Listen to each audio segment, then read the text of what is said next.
Reaction का एक और केस हम डिस्कस करने जा रहे हैं जिसमें 3 रिएक्टेंट इन्वॉल्व हैं और तीनों रिएक्टेंट की जो इनिशियल कंसंट्रेशन है वो एक दूसरे से डिफरेंट है।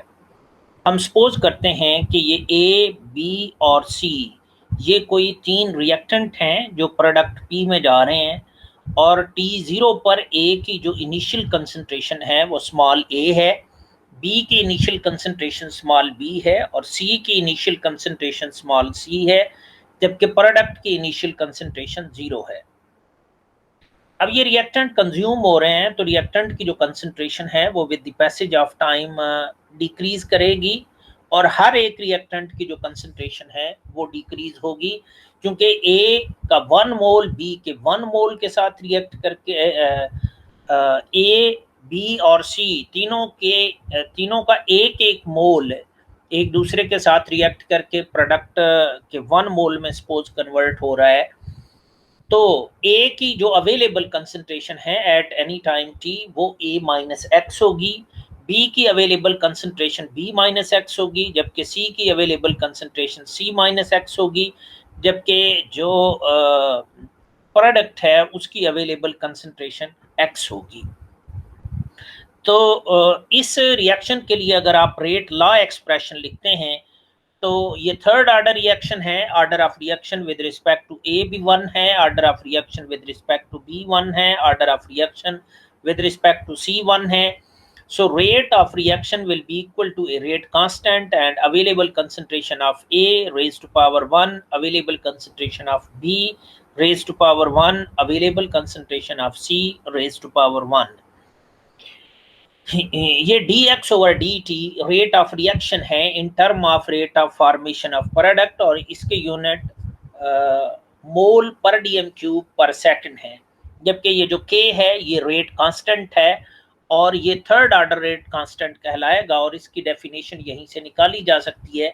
अगर a, b और c तीनों की अवेलेबल कंसंट्रेशन यूनिटी हो तो फिर जो k है वो dx ओवर dt के इक्वल हो जाएगा, यानी k से मुराद रेट ऑफ रिएक्शन है when available concentration of all reactant is equal to unity, और k के यूनिट भी यहीं से निकाले जा सकते हैं और k third order rate constant है तो इसको यूनिट dm क्यूब dm6 पर मोल स्क्वायर पर सेकंड होंगे। और ये के जो है वो टेम्परेचर का फंक्शन है और टेम्परेचर के चेंज होने से के की वैल्यू चेंज हो जाती है। एक पर्टिकुलर रिएक्शन के लिए पर्टिकुलर कंडीशन पर के की वैल्यू कांस्टेंट होती है, जबकि रिएक्शन टू रिएक्शन के की वैल्यू वेरी कर सकती है। इवन एक ही रिएक्शन के लिए डिफरेंट टेम्परेचर पर के की वैल्यू डिफरेंट होती है। जो ए और बी और सी की अवेलेबल कंसंट्रेशन है उसको मैंने a minus X, B minus X और c माइनस एक्स से रिप्रेजेंट किया है। तो a, b और c की ये वाली वैल्यूज इस एक्सप्रेशन में पुट करें तो इसको यूं लिखा जा सकता है। अब ये dx over dt is equal to k into A minus X into B minus X into C minus X, ये एक डिफरेंशियल इक्वेशन है और ये variable separable first order differential equation है। याद रहे कि डिफरेंशियल इक्वेशन का ऑर्डर 1 है जबकि रिएक्शन का ऑर्डर 3 है। ऐसी डिफरेंशियल इक्वेशंस को सॉल्व करने का तरीका ये होता है कि सबसे पहले वेरिएबल को सेपरेट किया जाता है और फिर इंटीग्रेशन की जाती है। तो वेरिएबल इसमें 2 हैं, x और t इसमें वेरिएबल हैं। x को एक साइड पर कर दें और t को दूसरी साइड पर कर दें। ऐसा करने के लिए मैं dx over a minus X into B minus X into C minus X कर दूंगा, जबकि dt को इस तरफ k के साथ ले जाऊंगा। तो फिर ये dx over a minus X into B minus X into C minus X is equal to kt हो जाएगा।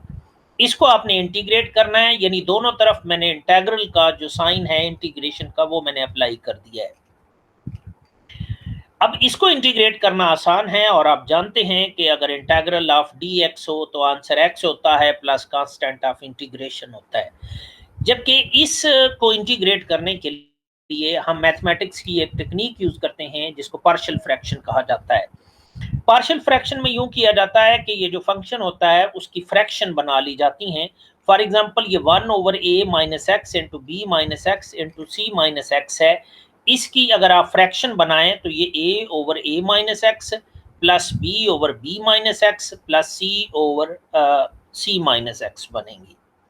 ये जो ए बी और सी है ये कोई कांस्टेंट है और इनकी वैल्यूज यहीं से निकाली जा सकती हैं, और पार्शियल फ्रैक्शन के रूल्स के मुताबिक इनकी वैल्यू निकालने का तरीका ये होता है कि ये जो डिनोमिनेटर है, यानी ये वाला ये denominator a minus X into B minus X into C minus X, इसको आप दूसरी साइड पर ले जाएं तो ये a वाली टर्म से भी मल्टीप्लाई होगा, b वाली टर्म से भी मल्टीप्लाई होगा और c वाली टर्म से भी मल्टीप्लाई होगा। जब आप इस डिनोमिनेटर को यहाँ मल्टीप्लाई करेंगे तो ये a माइनस एक्स और ये a माइनस एक्स कैंसिल हो जाएगा। जब आप इस टर्म को यहाँ पर b से मल्टीप्लाई, b वाली टर्म से मल्टीप्लाई करेंगे तो ये b माइनस एक्स और ये b माइनस एक्स कैंसिल हो जाएगा। अगर आप इस डिनोमिनेटर को यहाँ c वाली टर्म से मल्टीप्लाई करेंगे तो ये c माइनस एक्स और ये c माइनस एक्स कैंसिल हो जाएगा, और ये जो एक्सप्रेशन बनेगा वो यूं होगा, यानी 1 will be equal to this. अब ए बी और सी की वैल्यू निकालने के लिए आप यूं करेंगे कि a minus X equal to 0 put कर लें, यानी x is equal to a put कर लें इस वाले एक्सप्रेशन में, यानी 5.43 इक्वेशन के अंदर x is equal to a put करें। अगर आप x is equal to a put करेंगे तो ये यहाँ पर a आएगा, तो ये a माइनस a ये वाली टर्म 0 हो जाएगी, 0 b और c माइनस एक्स से मल्टीप्लाई होगा 0 हो जाएगा। ऐसे ही ये a माइनस a ये c वाली टर्म भी 0 हो जाएगी, तो टर्म a वाली बाकी रहेगी और वो होगा 1 is equal to a b minus a into C minus a। बिल्कुल वही मैंने इधर पुट किया है, b वाली टर्म 0, c वाली term 0, a into B minus a into C minus a हो जाएगा। यहां से आप a निकाल लें तो इसको आप दूसरी साइड पर ले जाएं तो ये 1 over B minus A into C minus ए रहेगा, और यहाँ माइनस अभी नहीं आएगा, ये माइनस तब यहाँ पर अपीयर होगा जब आप इस a minus B minus A को आप a माइनस बी लिखेंगे तो फिर यहाँ पर माइनस की टर्म आएगी, यानी यहाँ पर माइनस तब अपीयर होगा जब ये a माइनस बी लिखा जाएगा। तो ये आप करेक्शन कर लें कि यहाँ पर अभी माइनस नहीं है, लेकिन अगर आप माइनस लगाते हैं तो फिर ये a माइनस बी होगा। अब आप यूं करें कि ये b माइनस सी से दोनों साइड पे मल्टीप्लाई कर दें। अगर आप b माइनस सी से ऊपर भी मल्टीप्लाई करते हैं और डिनोमिनेटर में भी मल्टीप्लाई करते हैं तो फिर ये a की वैल्यू ये बनेगी। अब चूंकि आपने a माइनस बी कर दिया है तो इसलिए इधर माइनस है। ये b माइनस सी से मैंने यानी b माइनस सी मैंने ऊपर भी लिखा है और b माइनस सी मैंने डिनोमिनेटर में भी लिखा है।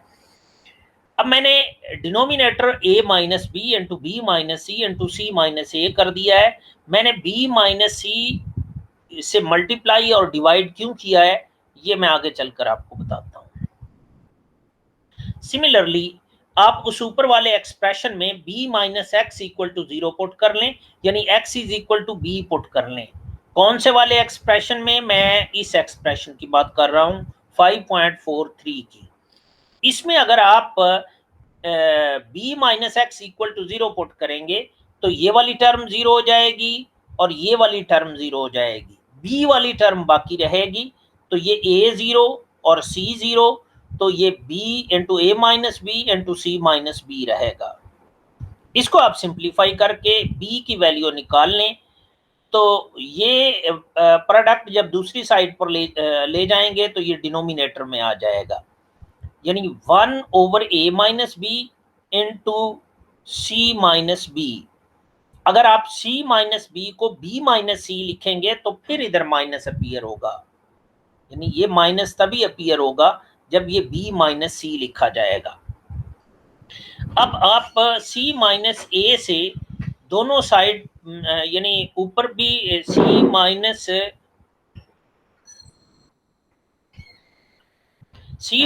ए ऊपर भी लिखें और c माइनस ए डिनोमिनेटर में भी लिखें, यानी मल्टीप्लाई भी आपने करना है और आपने डिवाइड भी करना है। ऐसा क्यों करना है कि जो a का डिनोमिनेटर है वो भी a minus B into B minus C into C minus A है। मैं ये चाहता था कि जो बी है, यहाँ पर बी है, मैं ये चाहता था कि जो बी की वैल्यू आए उसका डिनोमिनेटर भी वही हो जो ए की वैल्यू का डिनोमिनेटर है। तो b is equal to minus C minus A over A minus B into B minus C into C minus A हो जाएगा। अगर आप c की वैल्यू निकालना चाहते हैं तो आप c minus X equal to 0 put करें ऊपर वाले एक्सप्रेशन में। तो x की वैल्यू c ऊपर वाले एक्सप्रेशन में पुट करेंगे तो ये e a और जो b है वो 0 हो जाएगा, और जो a और b वाली जो टर्म है वो 0 हो जाएगी, और c की जो वैल्यू है वो आप यहां से निकालेंगे तो ये आएगी, यानी 1 over b minus C minus A with negative term. यानी अगर आप ये a माइनस सी है ना, इसको c माइनस ए लिखेंगे तो फिर यहां पर माइनस अपीयर होगा। अब आप यूं करें कि a माइनस बी से मल्टीप्लाई भी कर दें और डिवाइड भी कर दें तो c की आपके पास माइनस के साथ ये वाली वैल्यू आ जाएगी। अब आपके पास a b और c की वैल्यूज आ गई हैं और वो आपने ऐसे पैटर्न पर लिखी हैं कि सबका डिनोमिनेटर सेम है।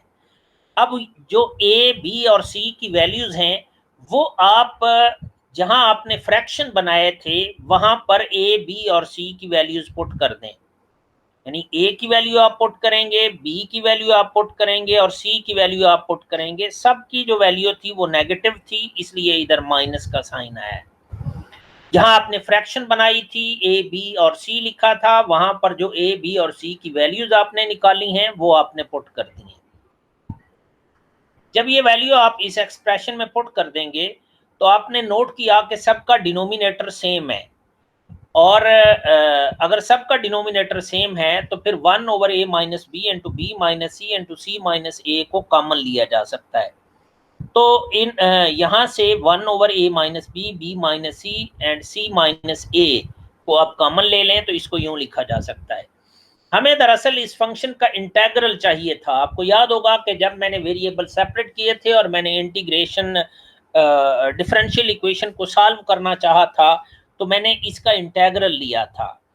तो दरअसल मैं इसका इंटेग्रल ही निकालना चाहता था। तो दोनों तरफ अगर आप इसको इंटीग्रेट करें तो इस ऊपर वाले एक्सप्रेशन को यूं लिखा जा सकता है, यानी इस फंक्शन का इंटेग्रल ये तो कांस्टेंट है, और ये स्क्वायर ब्रैकेट के अंदर जो टर्म है इस इस पूरी टर्म का इंटेग्रल होगा, यानी इसका भी इंटेग्रल, इसका भी और इसका भी इंटेग्रल होगा। तो ये मैंने इंटेग्रल लिया है होल टर्म का।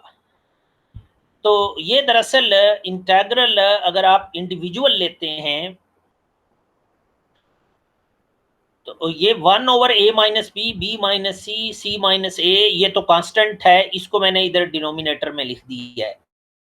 ये जो इंटेग्रल है ये इसका भी है, इसका भी है और इसका भी इंटेग्रल है।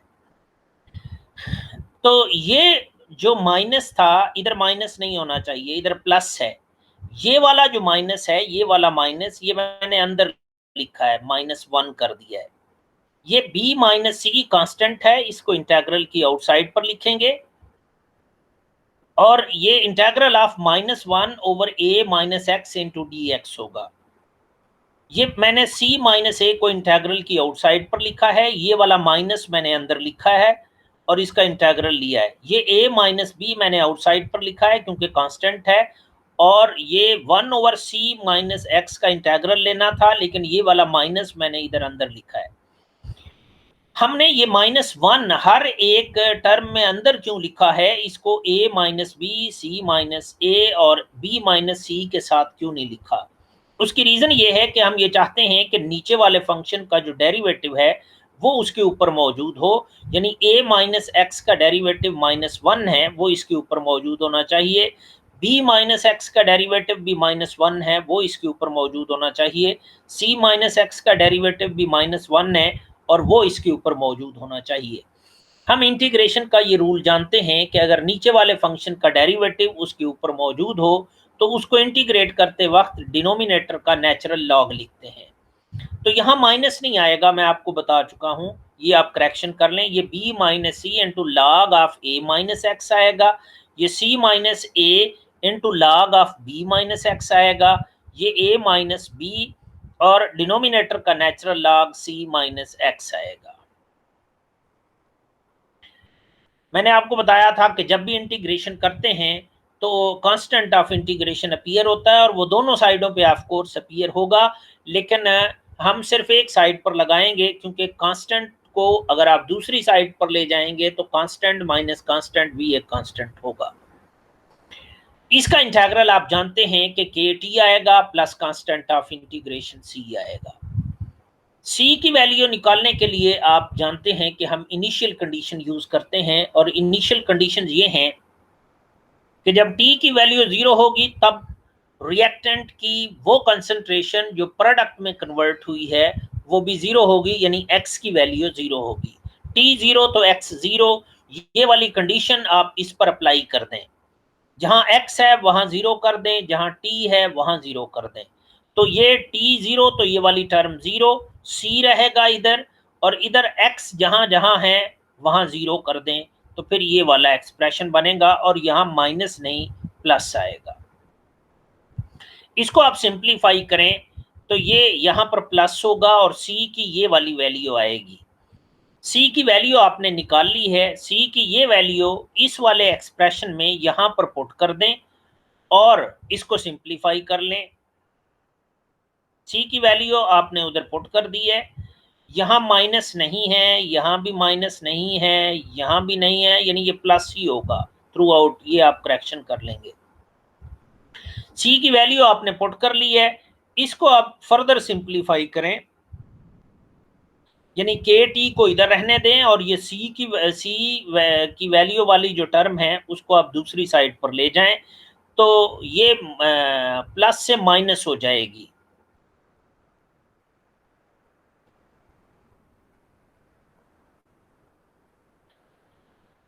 तो सी की जो वैल्यू थी उसको आप दूसरी साइड पर ले गए। अब सी की वैल्यू में भी और जो पहले वैल्यू एग्जिस्ट कर रही थी उसमें ये 1/a minus B minus C into C minus A, ये दोनों टर्म्स में मौजूद था, तो इसको यहाँ से कॉमन निकाला जा सकता है और ये 1/a minus B into B minus C into C minus A आएगा।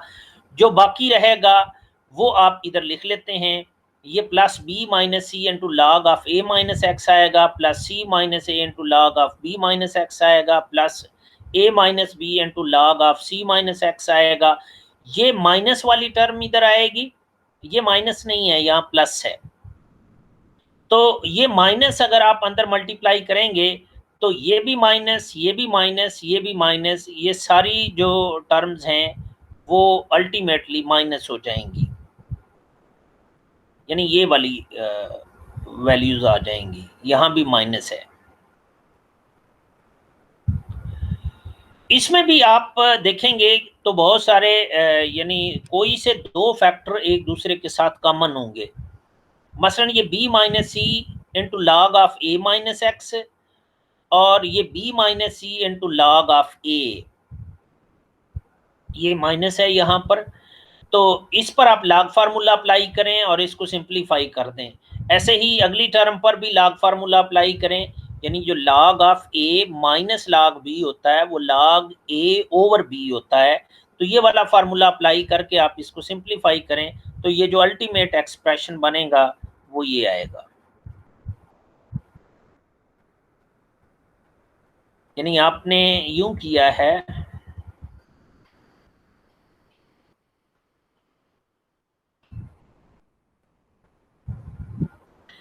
कि K T is equal to this. अब ये जो 1/a minus B into B minus C into C minus A है, यानी ये डिनोमिनेटर आप दूसरी साइड पर ले जाएं तो ये के टी के साथ मल्टीप्लाई होगा और जो अगला एक्सप्रेशन बनेगा उसे यूं लिखा गया है। अब आप देखें कि ये b माइनस सी यहां से लेके यहां तक यानी यहाँ से लेके यहाँ तक ये जो एक्सप्रेशन है ये आपका डिपेंडेंट वेरिएबल y है, t आपका इंडिपेंडेंट वेरिएबल x है, और इस प्लॉट की जो स्लोप है वो a minus B, B minus C, C minus A into के इक्वल होगी। अगर आपने k निकालना है तो आप इस प्लॉट की स्लोप को a minus B, B minus C and C minus A के प्रोडक्ट पर डिवाइड करेंगे तो k की वैल्यू निकाली जा सकती है। आप यहाँ से अगर इसको रीअरेंज करके यहाँ से k निकालें तो k के यूनिट उस एक्सप्रेशन से निकाले जा सकते हैं जो कि dm6 पर मोल स्क्वायर पर सेकंड आएंगे। तो ये थर्ड ऑर्डर रिएक्शन का वो केस था जिसमें तमाम 3 डिफरेंट रिएक्टेंट इन्वॉल्व हैं और तीनों रिएक्टेंट की जो इनिशियल कंसंट्रेशन है वो एक दूसरे से डिफरेंट है। तो उसकी काइनेटिक्स को हमने यहाँ पर डिस्कस किया है।